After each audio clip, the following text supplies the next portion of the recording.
La mañana seguimos en Desayunos Informales, vamos con la próxima entrevista, nos ponemos en modo departamentales. Así es, ustedes ya lo saben que la Alianza Unidad Popular Frente de Trabajadores se va a presentar a la elección departamental del próximo 11 de mayo aquí en Montevideo con el exdiputado Eduardo Rubio como candidato.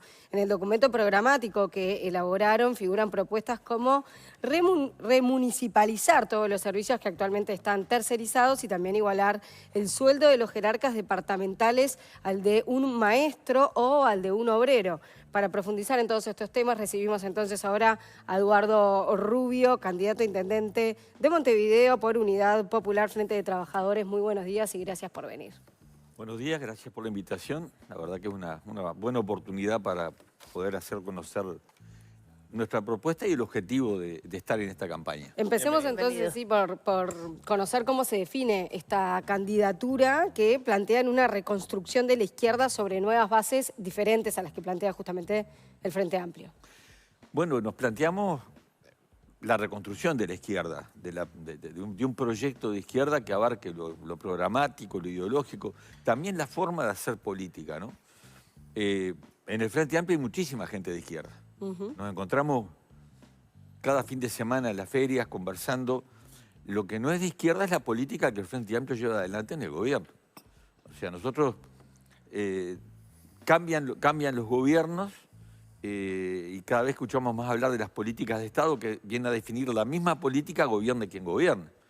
Entonces, ganó la coalición progresista, no se tocan las AFAP, ¿no? Se mantiene el proyecto del agronegocio, las multinacionales de la celulosa, la extranjerización de la tierra, el acatamiento a los lineamientos del Fondo Monetario Internacional. Tenemos un equipo económico que está nutrido de funcionarios del Fondo Monetario Internacional.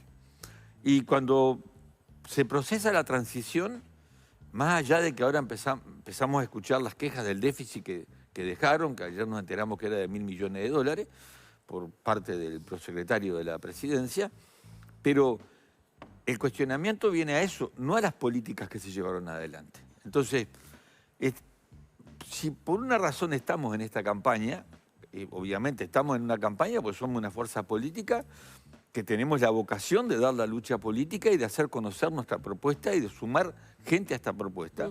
Y si por algo estamos después de un muy mal resultado electoral en las nacionales, es porque creemos en nuestra propuesta y creemos que hace falta en la sociedad uruguaya y en el debate político una posición que confronte con el statu quo, con lo que a nivel nacional y a nivel departamental se tiene como la única visión posible de país.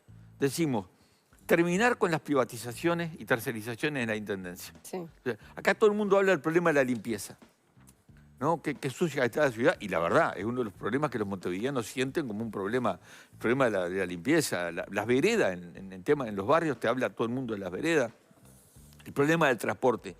Ahora, hemos venido repitiendo el mismo modelo, ¿no? Acá, teóricamente, en el centro se había ido, de todo lo que es municipio B, parte del C se había ido la empresa privada de limpieza. No se fue, se mantiene.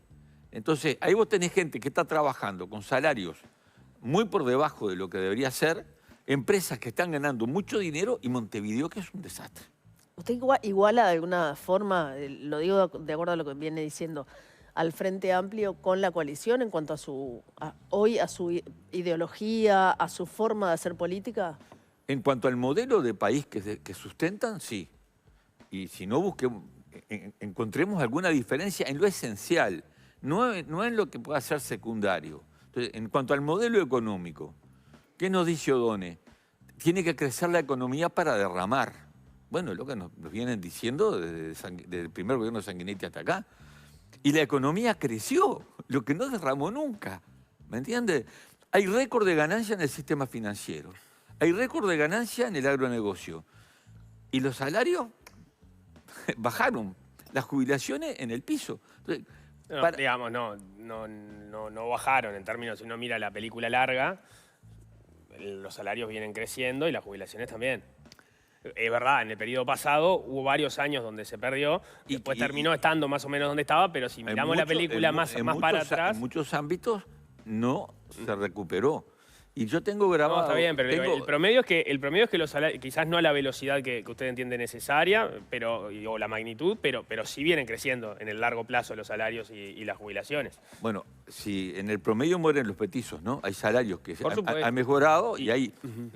¿Cuántos 25.000 pesistas hay en el Uruguay? Medio millón es el Medio número millón. del que se maneja. A ellos no les llegó el derrame, ni el crecimiento. Y mire, tengo grabado una sesión de la Comisión de Presupuesto, cuando estábamos en la Cámara de Diputados, y el rector era Marcarián, y una diputada oficialista en aquel momento habló de cómo había mejorado el salario de los docentes universitarios. Y Marcarián, que no creo que sea una persona tachada de ultra, ni mucho menos, le dijo, mire, diputada, estamos en el mismo nivel que cuando el gobierno de Sanguinetti. Entonces, yo creo que yendo a la realidad de lo que viven los uruguayos, algunos crecieron, algunos están en el cielo y la mayoría... ¿Cuánta gente, cuánto hace que estamos escuchando que en el Uruguay hay un déficit de 70.000 viviendas? ¿Cuánto?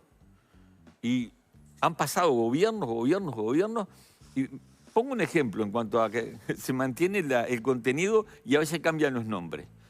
La gran solución que apareció en el gobierno de frente para el tema de la vivienda era lo que se llamaba vivienda de interés social, ¿no? Tuvieron que cambiarle el nombre. En este gobierno le pusieron, en el que se fue, Ley de Vivienda Promovida. Un gran negocio para los especuladores inmobiliarios. No resolvió el problema de la vivienda. Nosotros en el Parlamento habíamos presentado un proyecto, un Plan Nacional de Vivienda Popular, que fue... pudimos aprobarlo en diputados y en el Senado, un trío conformado por el senador Bordaberry, el senador Charles Carrera y el senador José Carlos Cardoso, lo despedazó. O sea, una multipartidaria contra el plan de vivienda. Entonces, y ahí sí apuntábamos a una solución en serio del problema de vivienda con fuerte intervención del Estado, ¿no? Pero bueno... Y yendo a lo departamental, ¿querías decir? No, sí, solo entender, a ver, cuál es el objetivo central de esta candidatura, si empieza por posicionar en la agenda actual cuestiones y asuntos de una izquierda ortodoxa, conservadora, que según su criterio el Frente Amplio no representa, si es acaso también darle un tirón de orejas al Frente Amplio para que sientan la responsabilidad de que si son, porque así se define en una fuerza de izquierda, empiecen a incluir estas cuestiones que ustedes entienden que están ausentes, o ir a captar al electorado frente amplista que se define ortodoxo de izquierda y eventualmente puede estar desencantado con los 3 candidatos que hoy compiten por Montevideo. Bueno, voy a por lo menos discutir uno de los adjetivos que utilizó para Sí, describirlo. adelante, el de ortodoxo me parece que no le gustó. No, lo de ortodoxo no tengo ningún problema, lo de conservador. O sea, en realidad, No, me refiero a la... en realidad revolucionario. Exacto, tiene razón. Nada que ver con lo conservador. Nosotros cuestionamos la política de Frente Amplio, e insisto, no cuestionamos a los miles de frente amplistas que siguen siendo de izquierda, pero se ha instalado una... ¿Conservador de los valores del Frente Amplio del 71 le gusta? Ahí sí, ahí entra. Claro, ahí podría entrar, pero no es lo mismo que definirse conservador. No. Está claramente en el marco salvaguardando de la los izquierda, valores. estaba ahí hablando. Decimos, hay miles de compañeras y compañeros, porque así lo sentimos, que hoy están votando más que racionalmente, de manera sentimental. Y el otro día en la feria allí de San Expedito, voy a decir, porque además era San Expedito, hablamos con mucha gente y un matrimonio que estaban en el proceso de debate, de discusión, el compañero dice, oh, no, ya está, después de lo que estoy viendo, ¿no?, en este gobierno, decidí que cambio. Y la compañera no. Y me decía, pero casi con mucha tristeza, nos llevan a votar lo menos malo. Es una opción terrible en política. Ya no votás por lo que vos querés, por las cosas que vos sentís como verdaderas y como necesarias, sino aquello, no, mirá que si no nos votás bien, a nosotros vienen aquellos. O si no, es un razonamiento que lo llevo a la historia y digo, con ese criterio, nunca hubiera nacido el Frente Amplio. Pero esa tesis le entiendo que puede darse para este escenario electoral de las departamentales, en la medida que no hay balotaje, se cumple acá. Pero no explica, por ejemplo, por qué Unidad Popular votó tan mal en octubre, ¿no? No. Porque No, ahí no- mucho frentista desencantado podría votar a Unidad Popular y eventualmente en octubre en noviembre haber ido por Orsi. Eso no pasó. no explica completamente el mal resultado nuestro. Ahí hay responsabilidades nuestras. Ahora, quien vivió octubre fue una campaña en donde el apelar a que tenemos que ganar en primera vuelta y sacarlo porque si no en segundo... se jugó mucho con eso. Digo, de mucha gente que nos había dicho, te votamos en la primera vuelta y en segunda... gente muy cercana que nos dijo, bah, el otro día una persona con la que me encuentro, dice, bah, loco, no me dio. Tenía miedo de que no lo pudiéramos sacar. Y yo entiendo eso, porque tiene que ver también con la fuerza que podemos poner nosotros en la propaganda, en el recorrido y también con los sentimientos de la gente. Ahora, vuelvo a lo que decía, con el criterio de que hay que votar lo menos malo, en el 71 la izquierda tendría que haber votado a Wilson Ferreira y no hubiera nacido el Frente Amplio. Y la izquierda, aquellos dirigentes de la izquierda definieron que era necesario construir una alternativa transformadora, revolucionaria, en aquel momento de la sociedad. Y fue correcto, fue acertado, ¿no? Fíjate que tenía o Wilson o el otro blanco, creo que era el general Aguerrondo. Y no tenías a Pacheco y Bordaberry. Eran opciones de fierro, ¿no? Y la izquierda se plantó y marcó la cancha. Y creo que marcó también gran parte del futuro del país. Entonces, cuando buscar desencantados, nosotros queremos crecer electoralmente, pero sobre todo queremos crecer desde el punto de vista de fuerzas políticas y sociales mirando al futuro. Porque este país necesita un cambio en serio. Entonces, claro que te encontrás con desencantados hoy cuando la mayor parte de los votantes del Frente Amplio votaron por el sí de la papeleta blanca y al otro día de ganar ya les avisan que no van a tocar la AFAP. Hay un desencanto.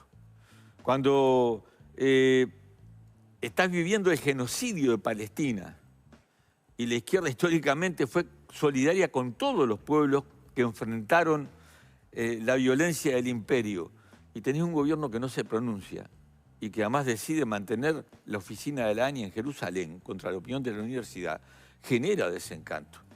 Y ahí es que nosotros convocamos.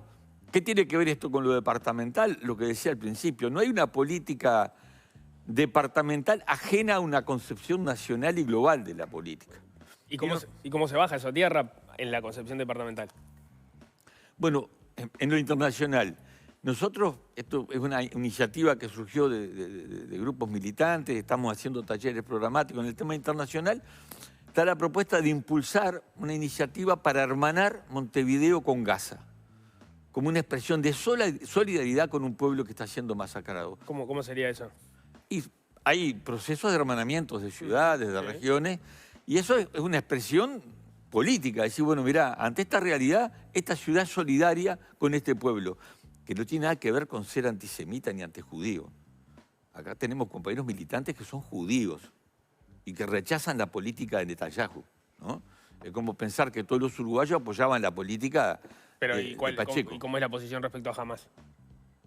Hamas es un movimiento que la ONU no, las Naciones Unidas no lo ha definido ni como terrorista, es una definición que surge de otros sectores, es parte de un pueblo que lucha, y más que hay lucha, que resiste contra lo que es una agresión de 70 y pico de años. Pero no cree que Hamas es un movimiento terrorista usted personalmente. Yo no creo que sea un movimiento terrorista, creo que es un movimiento armado, en una zona que está en guerra, ¿no? Como hubieron movimientos de judíos armados en la época que estaban luchando contra la colonización también. La acción del 7 de octubre del 2023, que fue la que dio como inicio a esta no nueva etapa. Esto no empezó el 7 de octubre. Yo ya lo sé que no empezó el 7 de octubre, pero ahí octubre. hubo una acción clara, Claro. Sí, muy violenta, ¿no? Una acción violenta que lamentamos, que nos duele, pero que es parte de una guerra que no empezó el 7 de octubre. ¿Pero eso no lo define como un grupo terrorista? Yo no defino jamás como un grupo terrorista. ¿Pero acciones de ese tipo las repudia, así como repudia, por supuesto, los ataques a Gaza? No, repudio la violencia en general. Ahora, todo pueblo también tiene derecho a defenderse. ¿Ustedes saben cuántos niños palestinos hay presos? Imagino. ¿Cuántas mujeres palestinas hay presas? ¿Y en qué condiciones? Y así como es injusto que haya judíos presos en malas condiciones, bueno, pero hay que ver la historia en su conjunto, ¿no? Hace pocos días se conmemoró el levantamiento del gueto de Varsovia. ¿Alguien puede condenar a los judíos que hacían acciones terroristas contra los nazis? ¿Alguien los puede condenar? Yo los apoyo totalmente. Se levantaron en armas, hicieron acciones muy violentas, pero era la respuesta a la masacre, a aquel genocidio que también condenamos. Vuelvo un poco a lo departamental para consultarle que si encuentra alguna diferencia ideológica a nivel de izquierda entre los tres candidatos que hoy propone el Frente Amplio. ¿Son todos lo mismo? ¿Hay matices que los distinguen? Yo la verdad que no encuentro matices, ¿no? Yo qué sé, nosotros planteamos municipalizar el transporte en Montevideo, que sea un servicio que el Estado a nivel departamental le brinde a los ciudadanos. Ustedes saben cómo viaja la gente en Montevideo. Yo les pongo un ejemplo muy concreto. El otro día estaba en el barrio del Monarca, que queda en el límite de Montevideo, allá casi en el Arroyo Toledo. Ahí vive muchísima gente. Dos gurises, dos jóvenes que estudian en el auto del buceo. El primer ómnibus que entra al Monarca entra a las 6 de la mañana. Si tienen la suerte de poder subirse a ese ómnibus que está así, llegan tarde al estudio. Llegan tarde a las clases, ¿no? Claro. Porque tienen que hacer el traslado en Villa García. Y ahí además ya viene el 103 abarrotado. Y me dice el chiquitín, además si salgo a la ruta a esa hora, ¿no? Vive en el fondo, allá casi en la Rinconada, llego sin el celular, sin los championes. Entonces, hay que transformar el sistema de transporte en Montevideo, colocando, me decís, bueno, ¿y de dónde va a sacar la plata? ¿Y de dónde sale la plata con la que se subsidian los boletos estudiantiles de jubilados? ¿Quién paga eso? Entonces, ahora está de moda el tren eléctrico, el tren que trajo Yacén. Nosotros, desde el 2009, nos estamos presentando como opción en las elecciones departamentales. Si ustedes van al programa departamental del 2009, está la propuesta de un sistema de transporte multimodal que tenga como eje el transporte ferroviario eléctrico, con un tren uniendo, en aquel momento decíamos el Pinar con Montevideo, recuperando 25 de agosto Montevideo, y con un sistema de ómnibus, decíamos circulares, o sea, con el sistema de ir uniendo los troncales del tren con todos los barrios. No es ningún invento nuestro, esto lo viví. Lo viví con un transporte enteramente estatal en la Suecia de los 80, que tenía como eje el transporte ferroviario eléctrico y un sistema de ómnibus, colectores, ¿verdad?, que te iban llevando a la estación. Casi que ni de izquierda es esto. Esto es simplemente la forma Ahora, que... Si quiere hacer eso, va a tener que ir a organismos internacionales a pedir dinero prestado. O a los privados, ¿no? ¿Cómo? ¿Cómo se financia toda esta logística que acaba de ¿Y presentar? cómo se financia todo lo que hace la Intendencia? No, se financia acudiendo a los organismos internacionales, pero no los critican. Usted critica al FMI, critica a los organismos Por supuesto, internacionales de sí. crédito. Yo no voy a sacar un préstamo que me condicionen y que me digan cuál va a ser la política educativa que tengo que llevar. ¿Y entonces qué préstamo va a sacar para financiar todas estas ideas? Se buscan, hay mecanismos de financiamiento. Grabar el capital. Obviamente también, ¿no?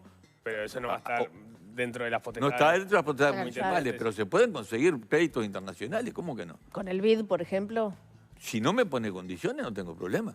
Si me condiciona, sí. Me gustaría abordar otro punto porque es otro de los puntos como destacables destacados de la propuesta, que es esto de bajar los salarios a los jerarcas municipales. Y lo plantea como llevarlos a los salarios de un obrero. ¿De un obrero calificado? Sí. Ahí está. bien. ¿Cuál es el objetivo en realidad? Porque esto, se habla de salarios principescos, ¿no? El objetivo es que el que gobierna viva como la gente, como se plantea incluso desde el Frente Amplio en algunas ocasiones. Eso tiene un riesgo, que es que por un lado es entendible, pero por el otro lado mucha gente dice, no, yo con esto en la actividad privada gano mejor, la verdad que no me voy a presentar. ¿Podemos recordar los Perder, montos netos de uno y otro? De monto, y bueno, salió a la luz todo lo que se dio con la contratación del asesor de comunicación, que hablaba de 180.000, era 180.000 pesos Sí. mensuales. ¿Y el obrero calificado? Y el obrero calificado puede andar en 80, 90.000 pesos. Pero sobre ese concepto, creo que es bueno profundizar sobre cómo conseguimos la función pública. ¿Es una función al servicio de uno o es uno al servicio de la gente? Porque capaz que te perdés un muy buen técnico, pero capaz que ganás un gran político. Y técnicos en los gobiernos hay, porque hay contratos con técnicos, con ingenieros, con especialistas. El tema es ¿para qué queremos estar en la función pública? Bueno, eso lo ha dicho Mujica, ¿no? Hace poco tiempo sobre el tema de que acá no venga gente a querer ganar plata, sino a trabajar para la gente. Bueno, yo creo que sea un concepto, para nosotros es básico en la función pública. Si nosotros consideramos la política como una forma de acomodarnos, no nos hubiéramos ido del primer gobierno del Frente, nos fuimos del primer gobierno del Frente Amplio y salimos a la intemperie. Y me acuerdo que lo planteamos en estos términos. Entre la coherencia y la conveniencia, siempre vamos a elegir la coherencia. Para ir repasando algunas ideas más que manejan, el tema de la vivienda ha sido una preocupación suya como diputado. Plantean un plan de vivienda popular que implica recuperar viviendas y terrenos vacíos y más impuestos a viviendas desocupadas. Ayer conversábamos justamente con el senador Óscar Andrade, que tiene algunas ideas similares. En el caso de ustedes, ¿por dónde van bien? Bueno, obviamente que un gobierno departamental solo no puede encarar un plan nacional de vivienda. O sea, eso tiene que ser en coordinación con el gobierno nacional. Pero a nivel departamental hay un censo que habla de más de 50.000. Ahora hablan de más viviendas vacías en Montevideo. Esto exige, y creo que el proyecto que está en el Parlamento apunta un poco al tema de las viviendas vacías. Esto exige una respuesta. O sea, vos no podés tener en una ciudad donde hay miles de personas, primero, hay miles de personas en la calle, ¿no? Que es un tema cuando... Después quisiera abordar un poquito ese tema, pero tener viviendas vacías cuando hay gente sin casa. Yo vi un grafiti el otro día que decía, ni casa sin gente, ni gente sin casa, ¿no? Eso es una política que le corresponde al gobierno departamental, censar las viviendas, investigar el Estado, los baldíos, por ejemplo, que a veces hasta en el centro de la ciudad tenés baldíos. Ir a investigar cuánta tierra tiene el Estado a nivel del territorio y cómo coordinamos con las cooperativas de vivienda para que se construyan más cooperativas de vivienda. El tema de la vivienda es un problema serio en este país, un problema grave y una angustia para la gente y sobre todo para la gente joven. Entonces, para nosotros es una política prioritaria que implica, sí, la acción del gobierno departamental y la coordinación con el gobierno nacional. Y aquí voy a dos temas más que me parece importante, porque se habla mucho de la ciudad que está sucia y es verdad, ¿no? Está sucia en el centro, está sucia en los barrios. Y ahí nosotros decimos, por un lado, ¿qué sistema proponemos? Hablando con los trabajadores municipales de limpieza, me daban una cifra que me asombró. Cuando todavía no estaban los contenedores, o cuando llegaban los contenedores, había 3.000 trabajadores municipales en limpieza. ¿Saben cuánto hay ahora? 700. 700. El sistema que hoy hay de recolección de residuos implica que para el sur de Avenida Italia, el recorrido es diario. Pasa todos los días el camión a levantar los contenedores. No se nota. La verdad que no se nota. Bueno, todos los días. pero además con los camiones nuevos.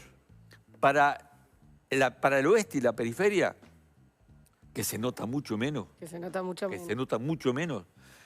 La frecuencia es cada 2 días, o sea, día por medio. Pero me explicaban esto. Al tener maquinaria vieja, el camión sale a las 10 de la noche, a las 12 se le rompe, y toda la burocracia anda a buscar el repuesto, termina faltando 3 días el camión. Y cuando llega, aparte de que hay un mundo de basura alrededor, está recontra lleno el contenedor y el guinche que tiene el camión no le sirve y se rompe el camión levantando y tiene... O sea, acá hay un problema de planificación y de cómo administrar los recursos. Nosotros decimos, bueno, primero, renovar el parque automotor. Otro elemento más, hay una estación de transferencia, capaz que aburro con esto, hay una estación de transferencia en la perimetral y Camino de Edison, a donde van un sistema nuevo de camiones que son una chata, que es gigantesca, que tiene problemas para circular en algunos lugares, pero fíjate que la Intendencia tiene un límite de kilos a depositar, porque la estación está en manos privadas. Entonces, yo no... ¿Cómo es eso? Sí, me llamó la atención, nunca lo había escuchado. Se llama Estación de Transferencia, no recuerdo la sigla, EFA o ETFA, que está en la perimetral y Camino de Edison, están gestionada por una empresa privada. O sea, si yo no entiendo mal, es un lugar al cual se lleva la basura para evitar tiempos de no tener que entrar a Felipe Cardoso, sino que No, se lleva... es una estación distinta de depósito. Ya viene... Y ahí se cambia la carga de los camiones con basura. Ahí se deja la chata y se lleva la... Pero hay un límite para la Intendencia de quilaje a depositar, cuando el servicio debería ser municipal, ¿no? Es una cosa... Yo me quedé tan asombrado como ustedes. ¿El límite por camión, límite diario? No, límite, claro, tantos camiones, porque tantos camiones son tantos kilos.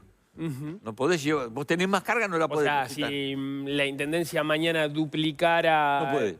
Digo, debería modificar el contrato, pero ¿hay problemas hoy con eso? O sea, sí, claro. la Intendencia está limitada, tendría más capacidad de llevar Tendría basura. más capacidad, eso es lo que me dicen a mí los trabajadores. Entonces, pero bueno, nosotros decimos un sistema público de transporte, de limpieza, absolutamente municipal, mejorar el equipamiento, mejorar la cantidad, o sea, aumentar la cantidad de trabajadores y recuperar el servicio de barrenderos que se sacó. Que eso sí podría ser cuadrillas de barrenderos por municipio, como hubo al principio. Después En algunos hay barrenderos. Sí, pero no digo que sea suficiente. No son suficientes. Y también la tendencia al contenedor domiciliario, que se empieza a experimentar, esa es una solución que hay que buscar. No es que sea imposible en el centro, pero hay que buscar, y sobre todo educar a la gente. Pero junto con el tema de la basura que nos supera, vos tenés una ciudad donde hay más de 5.000, yo calculo que son como 6.000, 7.000 personas viviendo en la calle. Y eso, a ver, es imposible que vos puedas mantener... Esos no son los datos oficiales, pero entiendo que es... Los oficiales son 5.000. ¿En Montevideo? En Montevideo. Los oficiales son 5.000 en Montevideo. Digo que yo me parece que son más porque andando por los barrios, vos acá lo ves en la... Y porque además la forma de medirlos es saliendo una noche a contarlos y uno mira, digamos, a lo largo de Cualquiera de un año, hay muchas más nosotros personas sabe que por está refugio. superpoblada.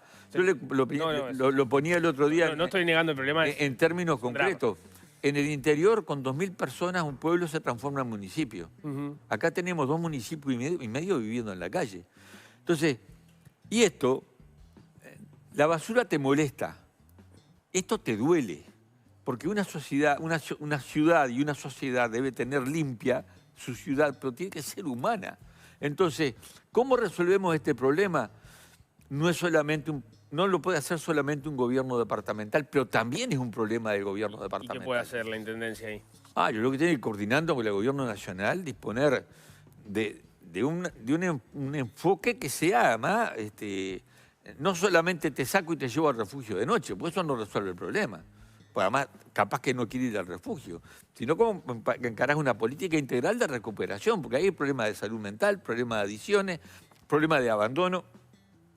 Uno de los problemas de la gente en situación de calle, no me acuerdo el porcentaje, un alto porcentaje de gente que salió de la cárcel. Sí.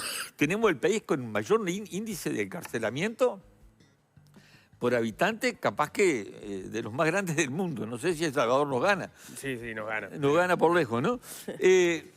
Pero vos, el tipo, decís, bueno, yo ahora para la seguridad meto a todo el mundo preso. ¿Y qué haces con los presos?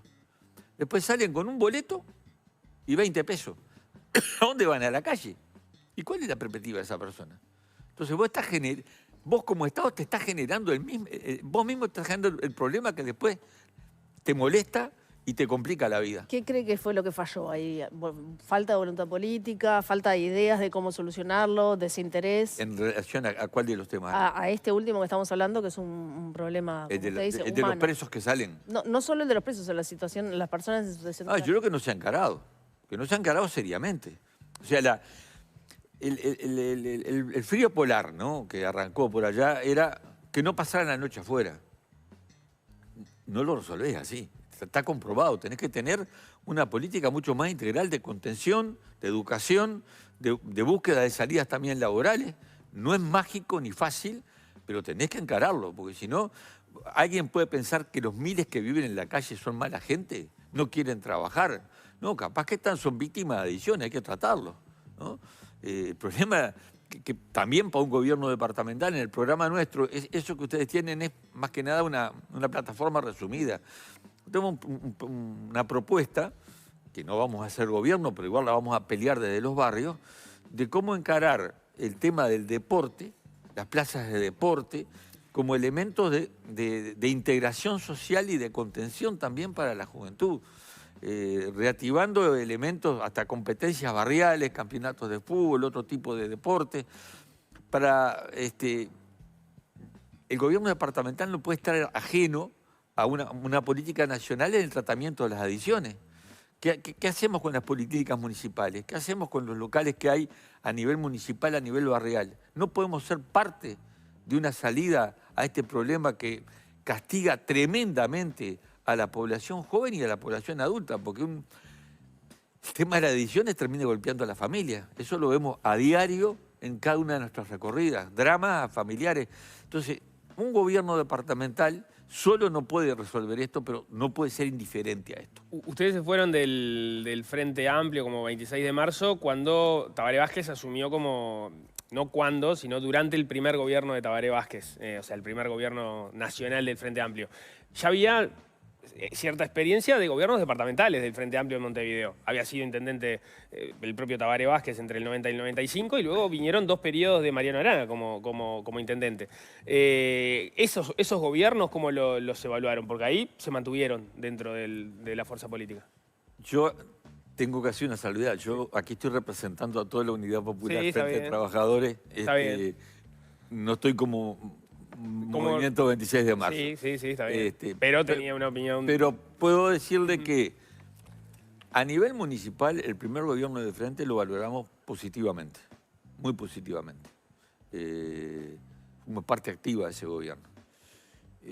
Después, no es lo mismo estar en un gobierno departamental que cuando sos gobierno nacional y departamental, porque ahí las posibilidades de transformar se amplifican. Yo diría que las diferencias fueron creciendo a medida que pasó el tiempo.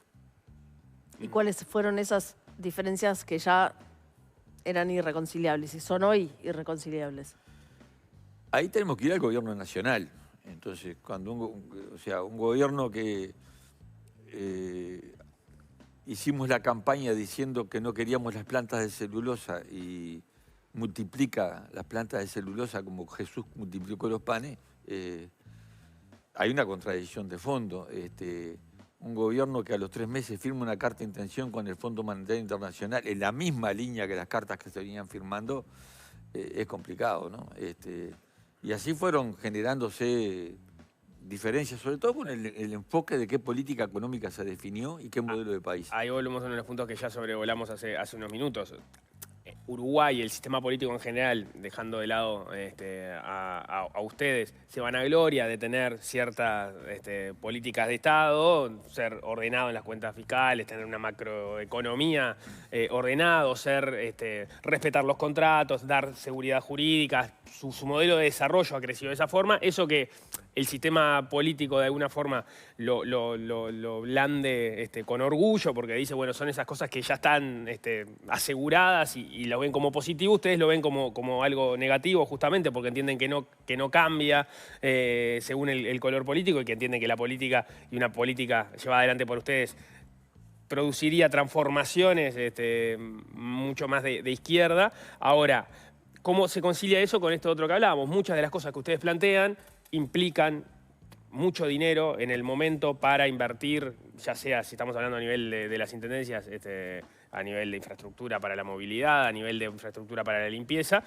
y ustedes ahí necesitan acudir a las reglas de juego del mundo para que les preste dinero. Uruguay hoy puede salir a pedir dinero porque ha justamente sido ordenado con las cuentas y ha dado certezas jurídicas. Entonces, quizás ustedes, si pasa algo que no está previsto y ustedes ganan, ustedes van a poder salir a pedir dinero prestado. Pero es gracias a todo eso que estuvieron criticando por décadas. Yo creo que se nos ha instalado un pensamiento único y una única visión del mundo. O sea, el único camino que hay es este. Entonces, al Uruguay le va muy bien, porque tiene buen grado de inversor. A los 5 o 6 mil que viven en la calle, ¿cómo les va? A los miles que no tienen vivienda, ¿cómo les va? A los 500.000 que ganan 25.000 pesos, ¿cómo les va? A los jubilados con jubilaciones de hambre, ¿cómo les va? ¿A quiénes les va bien? A los bancos les va muy bien. A las AFAP les va espectacular. Pero son irreconciliables para usted esos dos puntos, por ejemplo, ser un país ordenado macroeconómicamente y no atender esas necesidades. El problema es para urgencias quién, sociales. a ver, quién te impone el orden y a quién le sirve ese orden, ¿no? Cuando vos, a ver, yo me pregunto, ¿estamos bien? Cuando yo prendo el informativo y empiezo a contar cuántos son los muertos cada noche. Cuando yo tengo compañeros que trabajan, viven en barrios a donde hay días que no pueden mandar los gurises a la escuela porque hay una balacera. Y podría seguir enumerando las calamidades que vive la gente común y corriente. Entonces la pregunta, ¿estamos bien? ¿Este es el modelo, el único modelo posible? ¿El único camino posible? ¿El único mundo posible es el de la guerra en Ucrania? ¿Es el de Donald Trump? ¿No? ¿Es la locura de Javier Milei? Ese es el mundo posible. Yo ese mundo no lo quiero. Yo tengo una pregunta igual para hacer en relación a lo que decía recién. Elogió el gobierno departamental de Tabaré Vázquez de 1990, el de Mariano Arana de 1995. Ahora, Montevideo, en 2025, de cara a 2030. ¿Necesita estar mirando dónde están las referencias de hace 35 o 40 años atrás? ¿O mirar dónde están las ciudades punteras alrededor del mundo para dar un salto cualitativo y posicionar a la capital de nuestro país en un lugar de desarrollo verdadero? Yo creo que toda proyección al futuro tiene que tener, inevitablemente tiene referencias al pasado, no para copiarlo, pero creo que, o sea, si hubieron cosas que se hicieron bien, hay que abrevar de ellas para avanzar. Obviamente, nosotros proponemos un camino distinto, basta mirar nuestro programa, y la ciudad que soñamos es una ciudad más justa y más solidaria, ¿no? Porque acá te viene la inteligencia artificial. Bueno, cuando escuché la idea de un barrio chino en Montevideo, casi me Es de morir, ¿no? Mario Vergara, esa Mario idea, por las Vergara, dudas. o sea, ya no la dijo más, ¿no?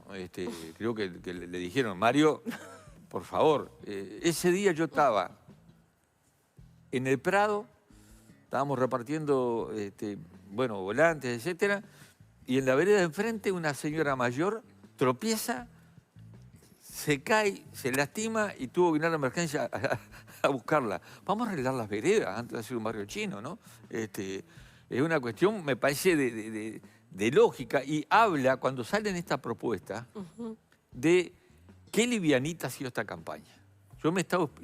Hasta ahora estoy esperando un debate en serio, un debate de fondo, de temas de fondo. No lo ha habido. ¿Debate entre los candidatos o debate público, conversación? Entre como los esta, por candidatos, ejemplo? pero que se instale una campaña con debate. Obviamente a nosotros ni nos tienen en cuenta, ¿no? Pero ahí se podía... ¿Están de acuerdo en municipalizar el transporte? Bueno, obviamente ninguno está de acuerdo, porque lo más arriesgado creo que fue la candidata de frente que dijo de una línea municipal de transporte. Una línea. Es decir, podríamos haber debatido sobre eso en serio y lo que hubiera valido la pena para que hubiera sido más entretenida la campaña. Quedan 20 días todavía, capaz que... Ojalá. Muy bien, Eduardo Rubio, candidato a intendente de Montevideo por Unidad Popular, Frente de Trabajadores. Muchas gracias por Gracias a ustedes. Muy Muchas amable. gracias. amable. Hacemos un